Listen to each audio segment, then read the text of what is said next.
भक्तों राधे राधे, जय श्री कृष्णा। भक्तों 7 जनवरी 2026 यानी बुधवार को पड़ रही है माघ महीने की पंचमी तिथि। और भक्तों ये वह तिथि है जो माघ महीने में पड़ने वाली सबसे बड़ी तिथि है, क्योंकि ये बुधवार के दिन पड़ रही है जो बहुत ही खास है। और भक्तों आप सभी लोग जानते हो बुधवार का अगर सबसे बड़ा कोई उपाय है तो वह एक चुटकी काले तिल वाला उपाय है। तो भक्तों इस बुधवार के दिन आप लोगों को इस एक चुटकी काले तिल वाले उपाय को जरूर करना है।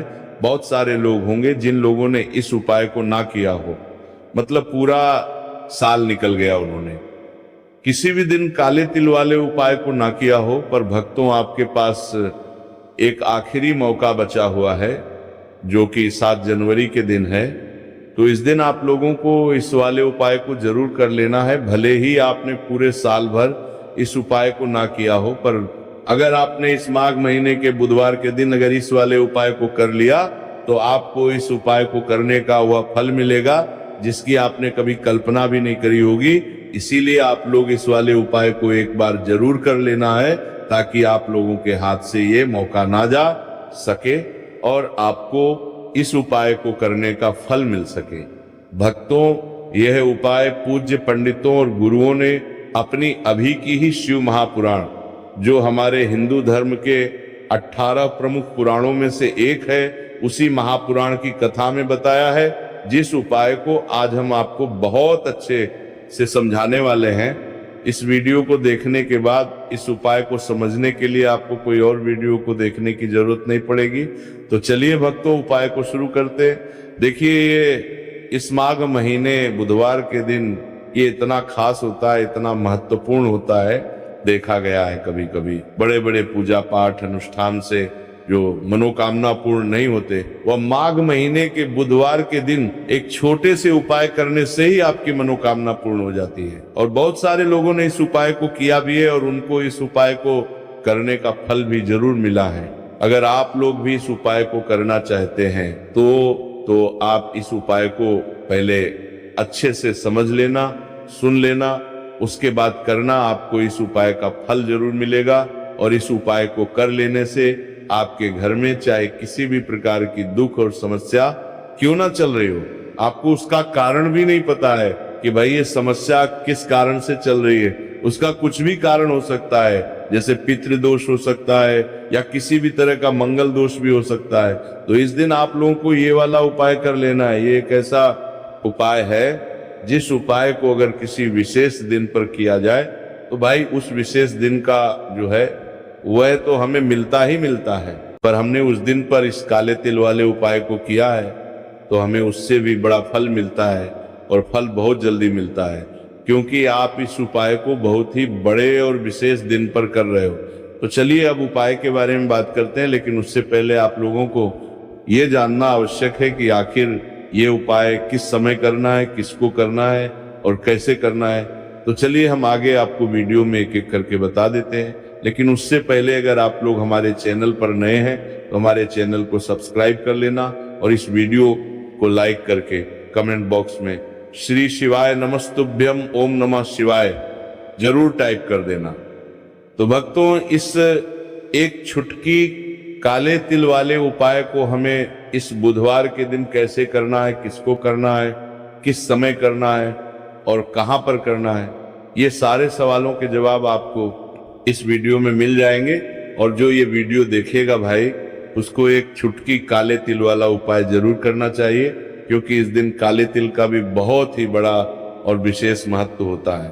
और जब बात आ जाए एक चुटकी काले तिल की तो ये सोने पे सुहागा वाली बात हो जाती है और ये एक बहुत ही बड़ा उपाय हो जाता है बुधवार पंचमी तिथि का।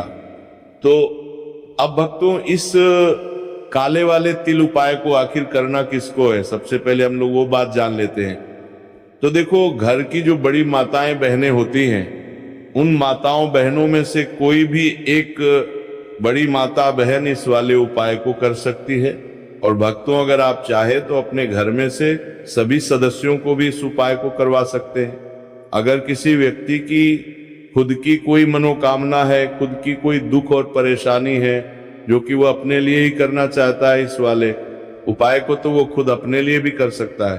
बाकी अगर कोई घर में से ऐसा है जो कि अपने पूरे घर परिवार की सुख और शांति के लिए ये वाला उपाय करना चाहता है, तो भाई वो भी कर सकता है, उसमें भी कोई दिक्कत वाली बात नहीं है। कहने का मतलब ये है कि इस उपाय को हर एक सदस्य भी कर सकता है और पूरे घर परिवार के सदस्य के लिए घर की बड़ी माताओं बहनों में से कोई एक माता बहन भी कर सकती है। माताएं बहनें अगर घर में उपस्थित ना हो या वो ये वाला उपाय ना कर पा रही हो, तो फिर घर का कोई बड़ा सदस्य भी इस काले तिल वाले उपाय को कर सकता, चाहे फिर वो पुरुष ही क्यों ना हो, उसमें कोई भी दिक्कत वाली बात नहीं है। अब भक्तों, इस एक छुटकी काले तिल वाले उपाय को हमें करना कहाँ पर है? इसे हमें तुलसी के क्यारे के पास में जाकर करना है। बहुत सारे लोग प्रश्न करते हैं हर एक उपाय को करते समय, क्या हम इस उपाय को घर पर या मंदिर में कर सकते हैं? देखो, तो इस वाले उपाय को आप घर ही करोगे तो अच्छा रहेगा। अगर घर पर तुलसी का पौधा नहीं है तो शिव मंदिर में उपाय को करोगे तो भी अच्छा होगा इस वाले उपाय को। उसके बाद में भक्तों, जो अगला प्रश्न निकल कर आता है वो ये आता है इस उपाय को लेकर कि आखिर इस उपाय को हमें किस समय करना है, सुबह के समय करना है कि शाम के समय करना है? तो देखो, इस वाले उपाय को आप लोग सुबह के समय भी कर सकते हो और शाम के समय प्रदोष काल में भी कर सकते हो। अब अगर आप पूछो कि भाई साहब सबसे उत्तम समय कौन सा रहेगा इस एक छुटकी काले तिल वाले उपाय को करने का, तो हम आपसे बस यही कहेंगे कि इस उपाय को आप सुबह के समय करेंगे तो ज्यादा बेहतर होगा। बाकी अगर शाम के समय भी करेंगे तो भी अच्छा होगा, उसमें कोई भी दिक्कत वाली बात नहीं है। तो अब भक्तों, जो अगली सबसे बड़ी और महत्वपूर्ण बात आती है वो ये आती है कि सुबह अगर हम उपाय को करेंगे तो हमें कितने बजे से लेकर कितने बजे तक के बीच में करना है, और शाम के समय प्रदोष काल में करेंगे तो हमें कितने बजे से लेकर कितने बजे के बीच में करना है। तो देखो, सुबह जितनी जल्दी हो सके आप उपाय को करने की कोशिश करना।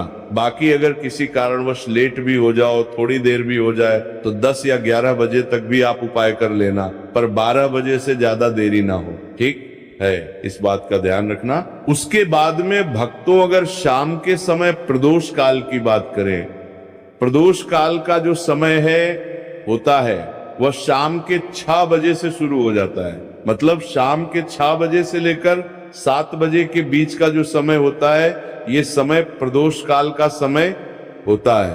पर अभी जो मौसम चल रहा है, इस मौसम में जो है शाम बहुत देरी से होती है, तो आप इस उपाय को 7 या 8 बजे के बीच में भी कर सकते हो। मतलब शाम के 6 बजे से रात 8 बजे के बीच में आप कभी भी इस वाले उपाय को कर सकते हो, उसमें कोई भी दिक्कत वाली बात नहीं है।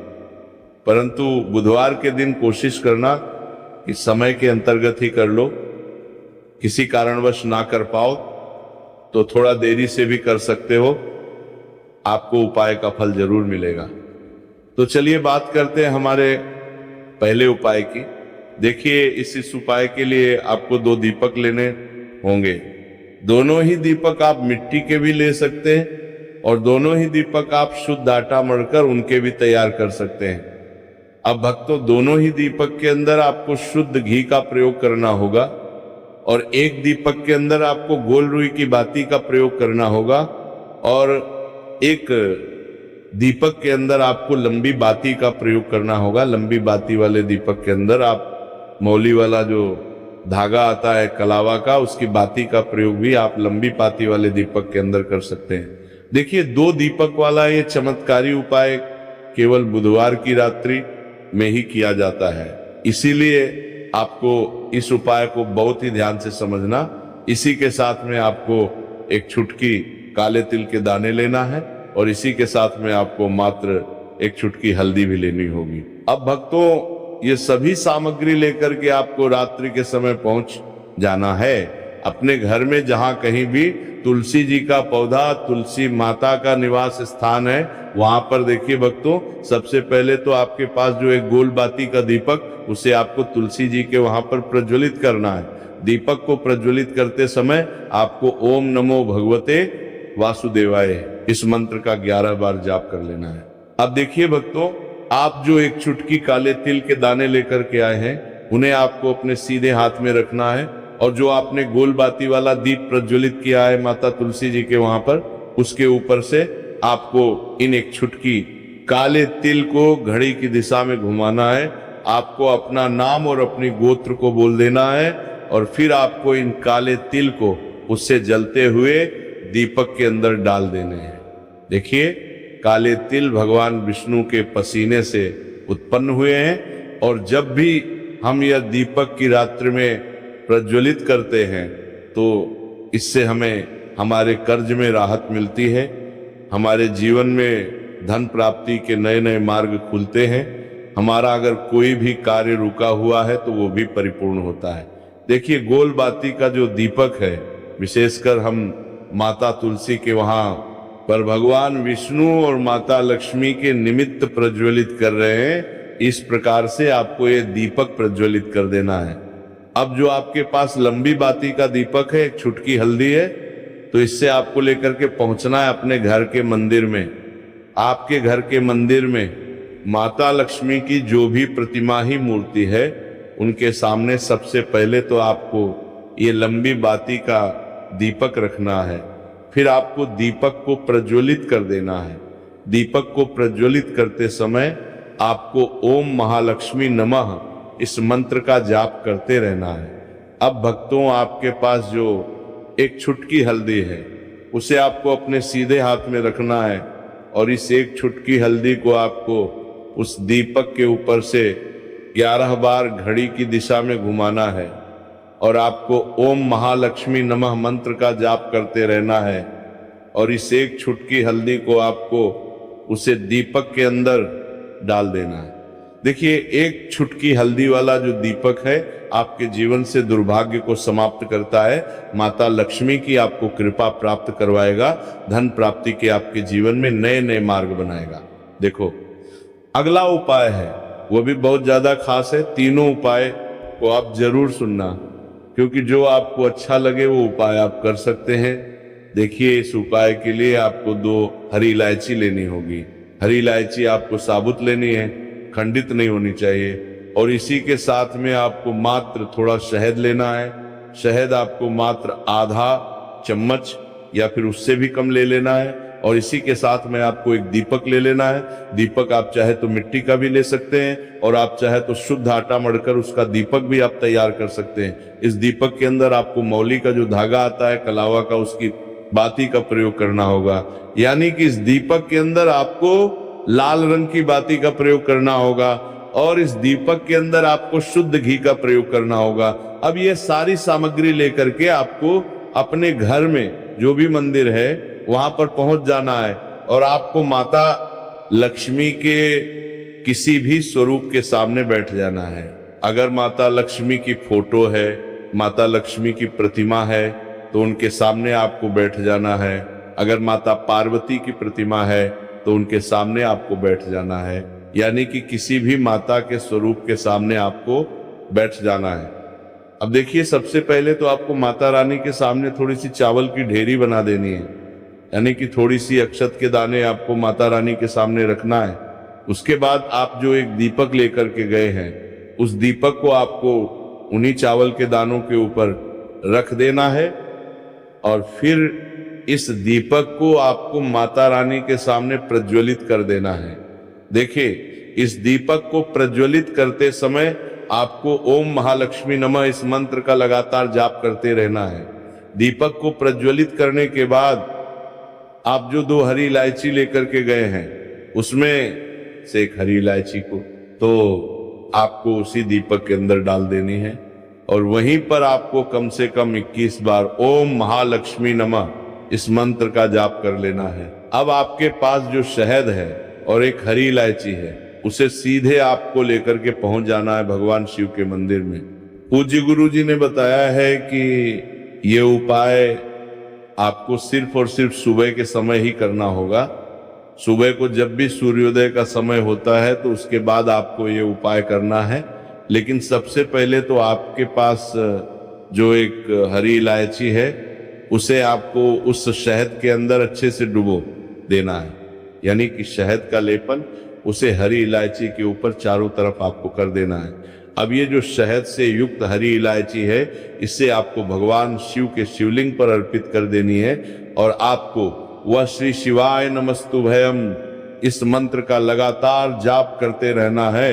फिर इसके बाद आपको एक लोटा जल भी अपने साथ लेकर के जाना, तो एक लोटा जल भी आपको धीरे धीरे शिवलिंग पर समर्पित कर देना है और आपको श्री शिवाय नमस्तुभयम इस मंत्र का जाप करते रहना है।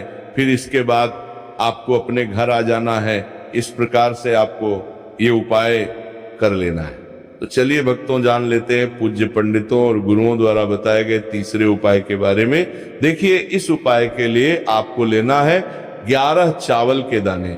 गुरुजी ने कहा है चावल के दाने खंडित नहीं लेने, बिल्कुल साबुत होने चाहिए। उसके साथ में आपको लेना है एक बेलपत्र।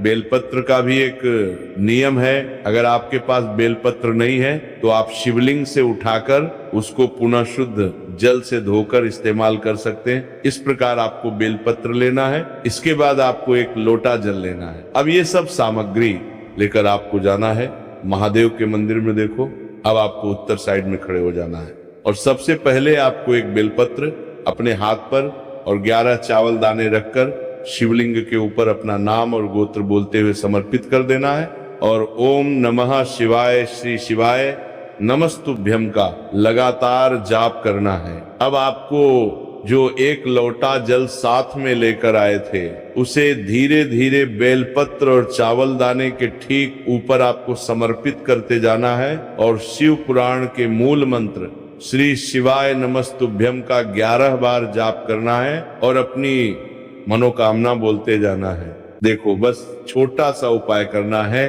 देखना एक दिन आपके सब काम बनने लग जाएंगे। गुरुजी का बहुत ही विशेष उपाय है। इस वीडियो में हमने आपको 2 से 3 महा उपाय आपको बताए हैं जो आपको बुधवार के दिन करने हैं। अगर आपके मन में उपाय से जुड़ा कोई भी सवाल है तो हमें कमेंट बॉक्स में पूछ सकते हैं। उपाय करते समय कोई भी गलती नहीं करनी है। अगर आपको हमारी वीडियो पसंद आए तो हमारे इस चैनल को सब्सक्राइब जरूर करें। हर हर महादेव। ओम नमः शिवाय। श्री शिवाय नमस्तुभ्यम।